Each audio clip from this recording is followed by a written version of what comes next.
बच्चों, आज हम बात करते हैं उन महान व्यक्तियों की जिन्होंने हमारे देश को आज़ाद कराने में पूर्ण सहयोग किया। आज का टॉपिक है ऐसे थे इनके विचार, पार्ट नंबर 11। देखिए, गांधी जी कौन थे। गांधी जी एक महान व्यक्ति थे जिन्होंने देश को आज़ाद कराने के लिए अनेक आंदोलन किए थे। सभी बच्चे जानते होंगे कि गांधी जी एक महान व्यक्ति थे। भारत को अंग्रेजों से किसने आज़ाद करवाया? भारत को अंग्रेजों से आज़ादी दिलाने में सुभाष चंद्र बोस, महात्मा गांधी, बाल गंगाधर तिलक सहित अनेक स्वतंत्रता सेनानी व क्रांतिकारी थे। भारत को स्वतंत्रता दिलाने में जिन लोगों का सहयोग रहा, उनमें से एक थे बाल गंगाधर तिलक। यह बात उन दिनों की है जब अंग्रेजों ने भारत के राष्ट्रीय नेता बाल गंगाधर तिलक को बर्मा की राजधानी मांडले की जेल में रखा हुआ था। भारत से कोसों दूर रहते हुए तिलक जी जेल में हमेशा ही पढ़ने लिखने में व्यस्त रहते। एक भारतीय रसोइया उनका खाना बनाता था। वह तिलक जी का बहुत ही ध्यान रखता था, उन्हें समय पर खाना बना करके देता और तिलक जी जब खाना खाने बैठते तो अपनी थाली में से मुट्ठी भर भात लेकर रोजाना चिड़ियों को डाल देते। कुछ ही दिनों में वहां पर चिड़ियां आने लगी। वे भात खाती और खिड़की पर बैठ करके कुछ देर तक चहचहाती और फिर उड़ जाती।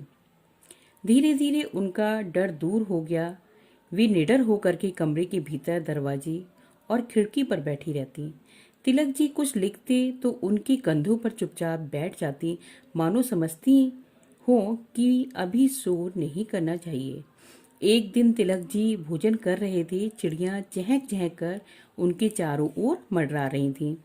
रसोइया उन्हें उड़ाने का प्रयत्न कर रहा था। इतने में ही जेलर साहब वहां पर भीतर आए और बोले, तिलक जी, ये चिड़ियां कहाँ से आईं?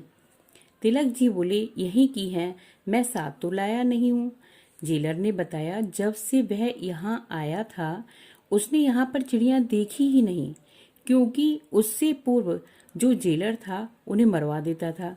तिलक जी मुस्कुरा करके बोले, ये भी जानती हैं कि कौन इन्हें जीवन देता है और कौन लेता है। मतलब कहने का मतलब ये है, तिलक जी को ये मतलब उन्होंने उनको बताया कि देखिए कौन जीवन लेता है। एक जेलर था वो मरवा देता था और कौन जीवन देता है। गांधी जी सभी लोगों से दिल खोल करके मिलते थे।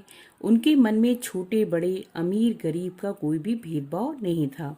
बच्चों के प्रति उनके मन में विशेष प्रेम था। उनके साथ में हंसने खेलने में उन्हें बहुत ही आनंद आता था। वे बच्चों के अटपटे प्रश्नों के बड़े चटपटे उत्तर देते थे। एक बार गांधी जी बच्चों के विद्यालय में गए। वे अपनी आदत के अनुसार बच्चों से बातचीत करने में खो गए। दूर बैठा हुआ एक बच्चा उनसे कुछ पूछना चाहता था। वह साहस करके उठा। जैसे ही आगे बढ़ा, शिक्षक ने उसे घूरकर देखा। वह सहम कर वापस अपनी जगह पर जाकर बैठ गया। गांधी जी ये सब देख रहे थे। वे स्वयं ही बालक के पास जाकर बोले, बेटा, तुम कुछ पूछना चाहते हो? पूछो, डरो नहीं। तुम क्या जानना चाहते हो? बालक कहता है, आप कुर्ता क्यों नहीं पहनते हैं? मैं अपनी माँ से आपके लिए एक कुर्ता सिलवा दूंगा। आप मेरी माँ का सिला हुआ कुर्ता पहनेंगे ना? गांधी जी बोले, जरूर पहनूंगा, लेकिन मेरी शर्त ये है। फिर बालक कहता है, क्या शर्त है? गांधी जी बोले, मैं अकेला नहीं हूँ, मेरी लगभग 40 करोड़ भाई बंधु हैं। पहले उन सब के तन पर कुर्ता होगा, तब मैं कुर्ता पहनूंगा। क्या तुम्हारी माँ लगभग 40 करोड़ लोगों के कुर्ते सी देंगी? बालक ये सुनकर के चुप रह गया। वह सोचने लगा कि इतने कुर्ते माँ कैसे सी कर देगी।